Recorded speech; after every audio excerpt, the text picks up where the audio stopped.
Let's see if we can get the 250 running today.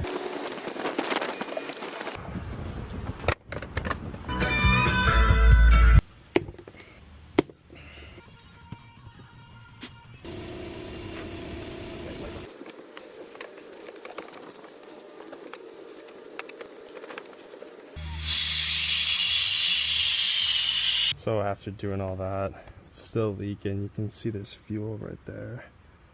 So we're gonna have to order a new gasket for it.